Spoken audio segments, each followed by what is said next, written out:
All Big Micro Livestock, the name of enhanced organic farming. अस्सलाम वालेकुम, welcome back दोस्तों आज का हमारा टॉपिक है सबसिस्टेंस फार्मिंग।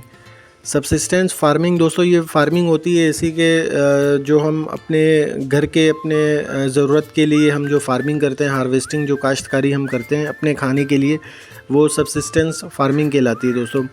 आज हम आपको बताएंगे सिर्फ 10 मिनट में, सिर्फ 10 मिनट्स अ डे आप जो है कि आप किस तरह जो है सबसिस्टेंस फार्मिंग से आप जो है कि डेली आप अपने ग्रोसरी वगैरह को आप बहुत ज़्यादा कम कर सकते हैं, अपने अखराजात को कम कर सकते हैं, प्लस एक सब्सटेंशियल किस्म की एक साइड इनकम भी आपको ये प्रोवाइड करता है दोस्तों। लेट्स चेक आउट दोस्तों कि आप क्या सोच रहे होंगे, हमारे पास टाइम नहीं है, हमारे पास स्पेस नहीं है, हमारे पास एक्सपीरियंस नहीं है, हम कैसे ये सबसिस्टेंस फार्मिंग कर सकते हैं। तो दोस्तों ये कोई एक्सक्यूज़ नहीं है, ये बहुत ही निहायत ही आसान तरीके से आप जो है कि घर बैठे आप आराम से फार्मिंग कर सकते हैं। आप घर की अपनी बालकोनी में कर सकते हैं दोस्तों। अपने घर में कोई भी खाली स्पेस है जहाँ पे विंडो से, जहाँ पे रोशनदान से, जहाँ पे डोर से डायरेक्ट सनलाइट थोड़ी सी अंदर आती हो, सनलाइट का एक्सेस होना चाहिए दोस्तों। वो बालकोनी में हो, आपके घर के किसी भी कोने में हो, हल्की फुल्की बहुत सारी वेजेस ऐसी होती हैं दोस्तों जिनको दिन में एटलीस्ट 6 आवर्स के लिए सनलाइट चाहिए होती है। तो उस तरह की वेजेस के लिए भी आपको हल्की फुल्की सनलाइट तो चाहिए होगी दोस्तों, जो हमें घर में कहीं किसी कोने में आराम से मिल जाती है दोस्तों। खुदा की एक ऐसी शान है कि हमें कराची के अंदर बहुत ही बेस्ट किस्म का एक वेदर मिलता है जिसमें हम 12 महीने हम क्रॉप्स कर सकते हैं दोस्तों, हम काश्तकारी कर सकते हैं। लेकिन यहाँ पे कराची के अंदर लॉन्ग समर्स और जो है कि माइल्ड विंटर की वजह से दोस्तों हमें बहुत सारी फसलें, हम 12 महीने साल के पूरे साल हम जो है कि फार्मिंग कर सकते हैं दोस्तों। लेकिन हमें फ़सल चुननी है, गर्मियों में कौन सी फ़सल कौन सी राइट फ़सल होगी, और दोस्तों फिर उसी तरह हमें सर्दियों में देखनी पड़ेगी दोस्तों। गर्मियों में हम फरवरी से लेकर मार्च तक जो है कि हम फ़सल उगा सकते हैं, जिसके अंदर ओकरा हो गया, भिंडी, करेला, बोटल गोड, स्पंज गोड और बिटर गोड, ये करेला, और ये सारा जो दोस्तों हम समर में कर सकते हैं। और विंटर के अंदर जो है, विंटर जो है सितंबर थ्रू अक्टूबर जो है हम इसकी फ़सल लगा सकते हैं, जिसमें कॉलीफ्लावर यानी फूल गोभी, बंद गोभी, गाजर, सलाद पत्ते, इसके अलावा स्पेनिश, पालक, ये सारी फसलें दोस्तों हम बहुत ही अच्छे से हम लगा सकते हैं दोस्तों। अपने खाने की ज़रूरत के अलावा अगर हमें हाई प्रॉफिट के लिए अगर हमें काश्तकारी करनी होगी, जिसमें मिंट जो पुदीना है वो 45 to 50 डेज़ में तैयार हो जाता है। और दोस्तों तैयार होने के बाद जब इसकी हम हार्वेस्ट करते हैं, इसकी हम फसल की काश्त करते हैं, तो दोस्तों फसल की कटाई करते हैं, तो फिर ये रीग्रोथ होता रहता है। ये इसमें बहुत फ़ायदा है दोस्तों, ये काफ़ी टाइम तक होता रहता है और कंटिन्यू जो है हमें पुदीना मिलता रहता है। चेरी टोमेटोज़ हम करते हैं 60 to 70 डेज़ में। ये एक प्लांट जो है तकरीबन 2.5 किलो तक का आपको टोमेटोज़ देता है। उसके अलावा दोस्तों रेडिश पे आते हैं, मूली पे हम ये 30 डेज़ to 60 डेज़ में ये तैयार होता है। वो डिपेंड करता है दोस्तों आपको कितने साइज़ में इसको जो है कि इसकी फ़सल को आपने निकालना है। अच्छा, इसके बाद ग्रीन चिलीज़ दोस्तों 50 to 60 डेज़ के अंदर ये पर प्लांट आपको 1.5 kg देता है। स्पेनिश सब्ज़ी जो है हमें 50 to 80 डेज़ में मिलती है, और ये मल्टीपल टाइम आप जो है उसको हार्वेस्ट कर सकते हो। इसमें ये होता है दोस्तों, ऊपर से आप पत्ते जो हैं उसके आप तोड़ते जाएं, काटते जाएं उनको, और वो नीचे से रीग्रोथ होता रहता है। इसके अलावा दोस्तों ककम्बर हो गया, खीरा, ये 50 to 70 डेज़ में होता है, और पर प्लांट जो है ये 2.5 किलो तक तकरीबन आपको ये सब्ज़ी देता है।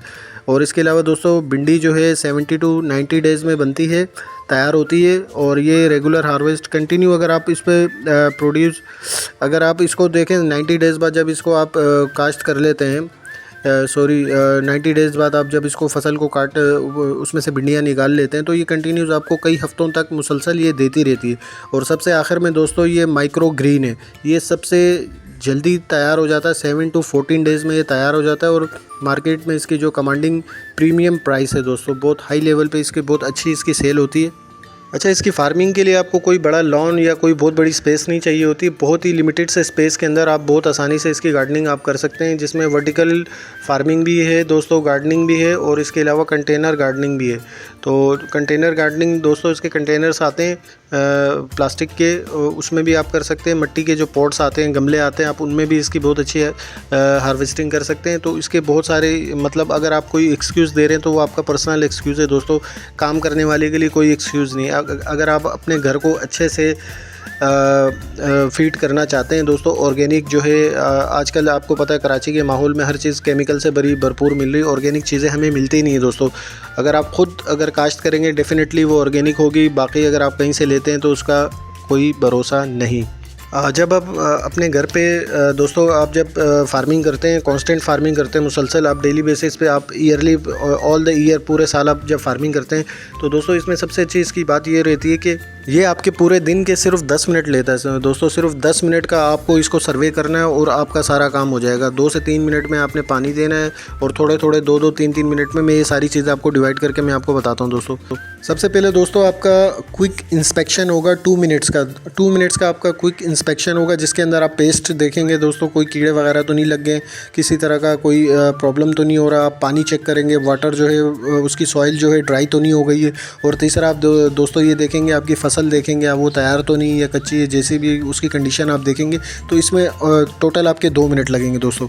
इसके बाद दोस्तों 3 मिनट आपको लगेंगे कि अगर आपको पानी देना है तो आपको तमाम पौधों में 3 मिनट से ज़्यादा नहीं लगेंगे। और आपको इस चीज़ को देखना है कि आपका पानी जो है अच्छी तरह उसमें बेस तक, उसकी जो है ना फाउंडेशन तक अच्छी तरह पहुंच जाए, उसको अच्छी तरह पानी देना। और पानी देने का दोस्तों इसके 2 टाइम होते हैं, एक सुबह का टाइम बेहतर समझा जाता है और दूसरा शाम का टाइम, क्योंकि इसमें इवेपोरेशन बहुत अच्छी होती है दोस्तों। सुबह में अगर आप करते हैं पूरा दिन उसको सनलाइट मिलती है और शाम में करते हैं तो पूरा दिन उसने सनलाइट ली होती है और फिर एंड में आप जब उसको पानी देते हैं तो उसकी सारी ज़रूरियात पूरी होती है दोस्तों। इसके बाद दोस्तों 3 मिनट आप स्मार्ट हार्वेस्टिंग करते हैं। जो फसल आपकी तैयार हो गई, आपने उस फसल को, वो वेजीज वगैरह को आपने उठा लेना और दोस्तों बस दैट्स इट। और आखिर में जो दोस्तों आता है वो मेंटेनेंस आता है। कंपोस्ट मेंटेनेंस के अंदर दोस्तों ये कंपोस्ट मेंटेनेंस है, ये आपको करनी सबसे ज़्यादा ज़रूरी है और मेन ये मुद्दा इसी में इसका ही है। फिर आप जो दोस्तों मील वॉर्म का जो फ्रास होता है, उसकी जो फ्रास फर्टिलाइज़र होती है वो आपने लेना है 1 लीटर पानी के अंदर और उस पानी को जो है कि 24 घंटे आपने रखने के बाद जो है उसका स्प्रे करना है जस्ट। ये आपकी जो दोस्तों ये आपकी मेंटेनेंस हो गई, कंपोस्ट मेंटेनेंस हो गई, जिससे उसको तमाम जो उसको न्यूट्रिएंट्स मिलेंगे और बहुत तेज़ी से वो ग्रो करेगा दोस्तों। और एक बार आपकी फ़सल तैयार होने के बाद दोस्तों आप अपने उसको नेबर में उसको सेल कर सकते हैं। आप लोकल रेस्टोरेंट्स में आपके घर के करीब जो है उसको आप सेल कर सकते हैं। अगर आप इसको पार्ट टाइम लेके चल रहे हैं आप अपने ऑफिस में सेल कर सकते हैं। प्लस दोस्तों आप सोशल मीडिया पे मार्केटिंग करके इसको बहुत अच्छी तरीके से सेल कर सकते हैं। नेक्स्ट जो है आपको स्पेस जो है असेसमेंट करनी है दोस्तों। ये बालकनी में भी आप कर सकते हैं, रूफ टॉप पे कर सकते हैं, लॉन में कर सकते हैं, इवन इंडोर एरिया जो है डिसाइड ऑन कंटेनर, आप किस तरह का जो है कंटेनर आप वो रखना, पोट्स, ग्रोन बैग्स और रिसाइकल कंटेनर विद ड्रेनेज भी आप दोस्तों यूज़ कर सकते हैं। सीड लगाने से पहले दोस्तों आपको जो सॉइल की प्रिपरेशन करनी है उसमें आपको एक पॉट के अंदर 1 टेबल स्पून जो है कि मील वॉर्म्स फ्रास लेना है, उसकी फर्टिलाइज़र लेनी है दोस्तों। उसको अच्छी तरह मिट्टी में मिक्स करते हैं, वो बहुत अच्छा कंपोज हो जाता है। और देन जो है कि आप जब सीड उसमें डालेंगे तो दोस्तों उसका आपको जो रिज़ल्ट मिलेगा इंशाल्लाह आप याद करेंगे दोस्तों। ये फार्मिंग की तमाम चीज़ें कंप्लीट होने के बाद आपको 3 चीज़ों का आखिर में ख्याल रखना है। आपको अलार्म सेट करना है डेली 10 मिनट गार्डन सेशन के लिए। दूसरा दोस्तों आपको ट्रैक करना है हार्वेस्ट और सेविंग्स को। और आखिरी जो है दोस्तों आपको एक्सपेंड करना है अपने बिज़नेस को ग्रेजुअली। जैसे जैसे आपको एक्सपीरियंस गेन होता रहेगा दोस्तों, आप इसको जो है कि बढ़ाते रहेंगे, इसको इंक्रीज़ करते रहेंगे। ओके दोस्तों, सब्सिस्टेंट फार्मिंग के हवाले से मेरे किसी दोस्त को किसी तरह का कोई भी गाइडलाइन चाहिए हो या उसको कोई प्रोडक्ट लेनी हो, उसको ट्रेज लेने हो, उसको पोर्ट्स लेने हो, उसको कुछ भी लेना हो या उसको सीड्स लेने हो, तो वो दोस्तों एनी टाइम जो है कि वो रब्ता कर सकता है, वो हमें बता सकता है, हमें कमेंट्स कर सकता है। हम उसे प्रॉपर जो है गाइडलाइन देंगे और तमाम जो है कि ऐसे लोगों का उनको नंबर देंगे, एड्रेस देंगे, ऐसी गाइड देंगे दोस्तों कि वो आराम से वो अपने घर पे जो है सब्सिस्टेंस फार्मिंग अपनी फैमिली के लिए वो स्टार्ट कर लेगा। ओके दोस्तों, अपना बहुत सारा ख्याल रखें, दुआओं में याद रखें और किसी दोस्त का कोई भी सवाल हो आप कमेंट्स में करें। ओके दोस्तों, अल्लाह हाफिज़।